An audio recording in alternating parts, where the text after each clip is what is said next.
مجھے ایک اور واقعہ یاد آ گیا. ابھی میں کراچی گیا ہوا تھا، تو میں کراچی میں پیدا ہوا ہوں. تو ہمارے بچپن میں ہماری مسجد میں والد صاحب رحمۃ اللہ علیہ جہاں امام تھے، ایک مرتبہ وہاں عشاء کی نماز کے بعد ہم مسجد میں تھے، تو وہاں عشاء کے بعد والد صاحب کا درس ہوتا تھا، درس قرآن.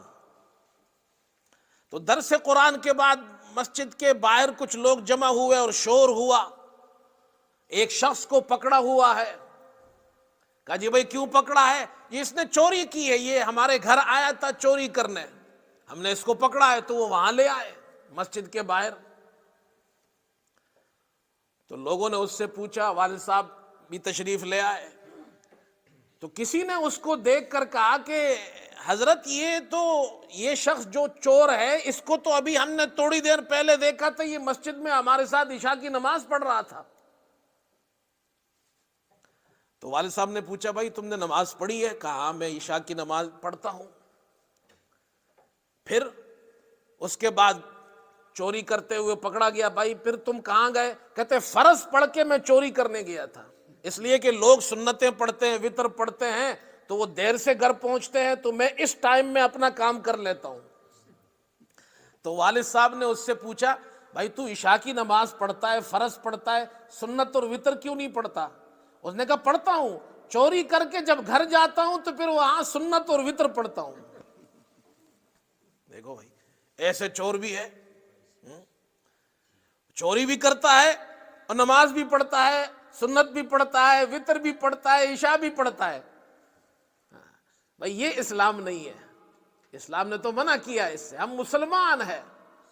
تو میں نے آپ سے کہا میں ابھی گزشتہ مہینے کراچی گیا ہوا تھا، پاکستان، کراچی ہمارا شہر ہے.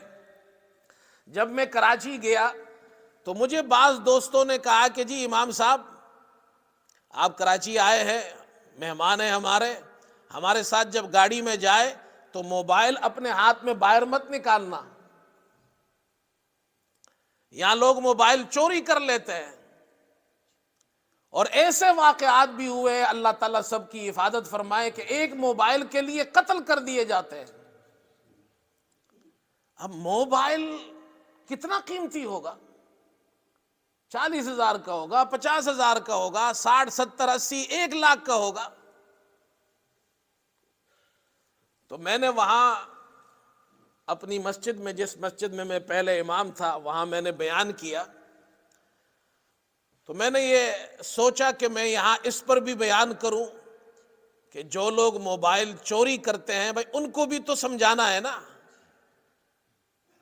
تو میں نے موبائل چوروں کے لیے وہاں پر بیان کیا کہ بھائی یہ موبائل چوروں کو بھی سمجھانا ہے کہ موبائل جو تم چوری کرتے ہو، تم کسی کا کتنا نقصان کرتے ہو. 50,000 کا کر دیا، 1,00,000 کا کر دیا. گاڑیاں لوگ چوری کر دیتے ہیں، ڈاکے ڈالتے ہیں، گن پوائنٹ پہ گاڑی لے گئے، گن پوائنٹ پہ موبائل لے گئے، عورتوں سے زیورات چھین کر لے جاتے ہیں. تو میں نے کہا بھائی یہ جو چور ہے، ڈاکو ہے، ان کو یہ ایک حدیث پہنچا دو، اگر یہ مسلمان ہے تو پورے مسلمان بنے. اپنی آخرت، اپنی قبر خراب نہ کریں چند ٹکوں کے لیے. اور میں نے یہ حدیث سنائی ان کو. رسول کریم صلی اللہ علیہ وسلم نے ایک مرتبہ صحابہ سے پوچھا یہ بتاؤ مفلس کون ہے؟ صحابہ نے عرض کی اللہ کے رسول ہم تو مفلس اس کو کہتے ہیں جس کے پاس درہم و دینار نہ ہو، مال و دولت نہ ہو، ہم اس شخص کو مفلس کہتے ہیں.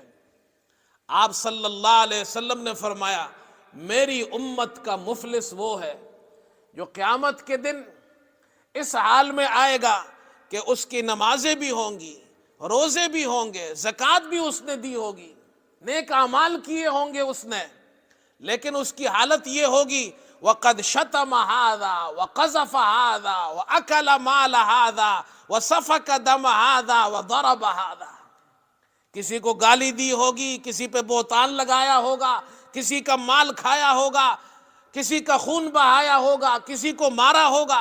اس میں یہ سارے گناہ آ گئے، یہ ڈکیت بھی آ گئے، چور بھی آ گئے، موبائل چوری کرنے والے، گن پوائنٹ پہ موبائل چوری کرنا، عورتوں سے زیورات چوری کرنا، لوگوں کی گاڑیاں چوری کرنا، یہ سارے چور ڈاکو اس میں آ گئے، جو آپ صلی اللہ علیہ وسلم نے فرمایا ان کی نمازیں بھی ہوں گی، روزے بھی ہوں گے، زکاتیں بھی ہوں گی، لیکن انہوں نے یہ گناہ کیے ہوں گے، چوریاں کی ہوں گی، ڈاکے ڈالے ہوں گے، تو وہ سارے لوگ جن کا مال انہوں نے چرایا ہوگا وہ سارے حقدار قیامت کے دن آ جائیں گے، وہ اللہ سے کہیں گے اے اللہ انہوں نے ہمارا موبائل چرایا تھا، گاڑی چرائی تھی، سونا چرایا تھا، ڈاکہ ڈالا تھا، ہمارا اتنا مال لیا تھا۔ اب یہ سارے چور ڈاکو لائن میں کھڑے ہوں گے، اور دوسری طرف حقدار کھڑے ہوں گے، حقوق مانگنے والے کھڑے ہوں گے، اللہ تعالیٰ انصاف فرمائے گا، قیامت کے دن اللہ کا انصاف ہوگا،